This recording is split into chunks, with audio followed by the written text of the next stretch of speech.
Alors, l'argent ne fait pas le bonheur? Il y contribue, hein, vous êtes d'accord avec moi. C'est super intéressant de voir qu'effectivement, autour de nous ou dans les médias, on voit des gens qui ont beaucoup d'argent et qui ne sont pas heureux. Ils ont les mêmes problèmes que vous et moi, hein, quelque part. C'est pas parce qu'ils ont un compte en banque avec plein de zéros que le bonheur est au rendez-vous.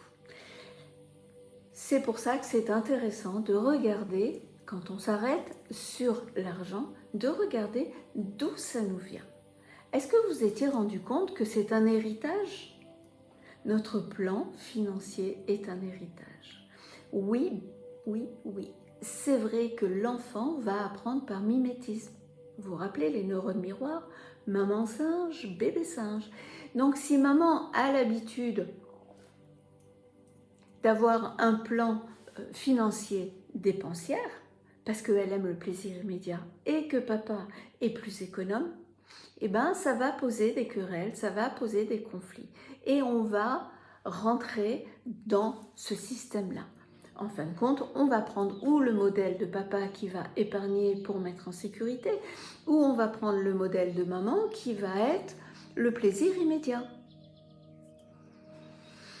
Sauf si on décide que ni l'un ni l'autre avait raison et qu'il faut gagner de l'argent et qu'on va y aller et que la racine va être la colère. On est en colère parce qu'effectivement, quand on était enfant, on n'est pas arrivé à avoir ce qu'on voulait et on n'est pas arrivé à avoir une vie confortable. Alors, il y a certaines personnes qui vont se mettre en colère et ils vont devenir des requins et ils vont vouloir de l'argent coûte que coûte et ils vont être dans le stress et la colère. Ok, mais si un jour ils décident en se disant j'en ai marre d'être en colère, j'en ai marre d'être stressé, c'est là que ça peut faire très mal parce qu'on peut tout perdre. Parce qu'à partir du moment où on ne fonctionne plus pour nourrir la racine, le pourquoi en fin de compte, eh ben, si le pourquoi n'est pas honoré, on peut tout perdre. Et c'est là-dessus toujours que j'attire votre attention en vous disant revisitez certains domaines parce que si on ne les revisite pas, on reste avec des réflexes qu'on a pris inconsciemment.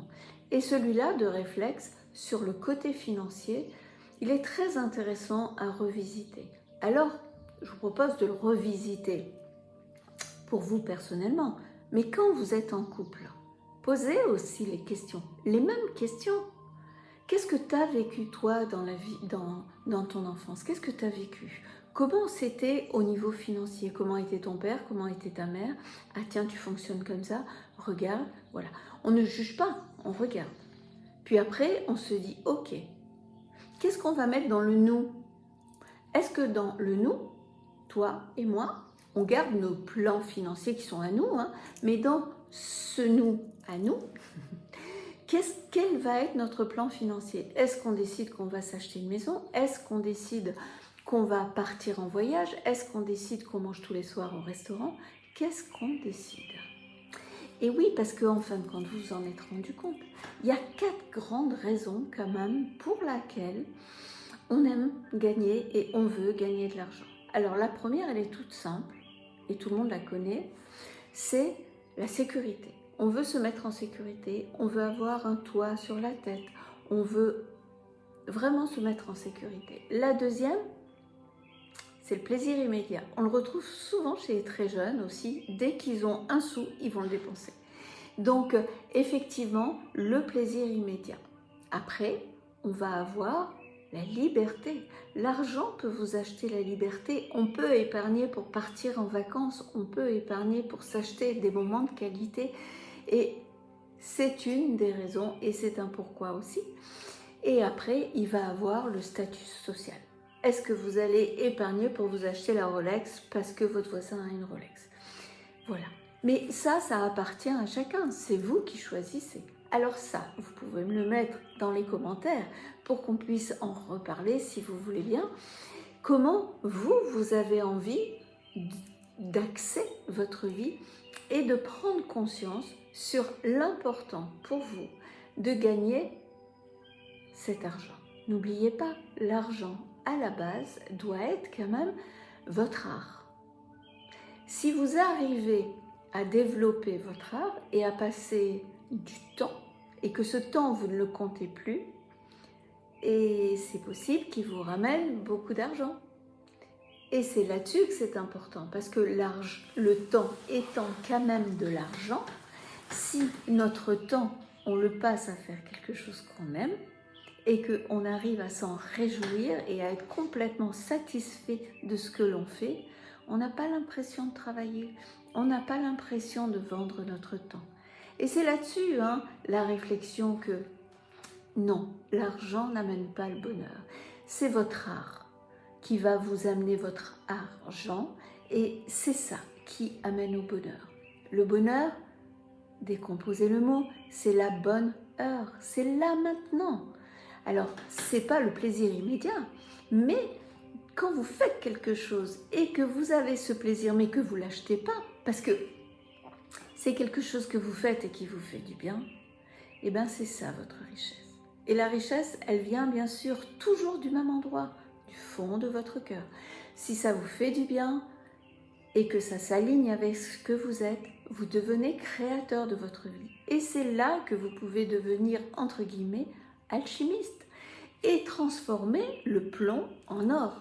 Parce que vous avez trouvé votre art et vous avez trouvé votre façon de le commercialiser quelque part. Vous comprenez pourquoi c'est important d'aller chercher ses racines, de regarder comment ça fonctionnait et de regarder comment vous, aujourd'hui, vous avez envie de le mettre en place, comment vous avez envie de le vivre. Et est-ce que vous allez devenir esclave de votre compte en banque ou est-ce que vous allez devenir esclave de votre liberté?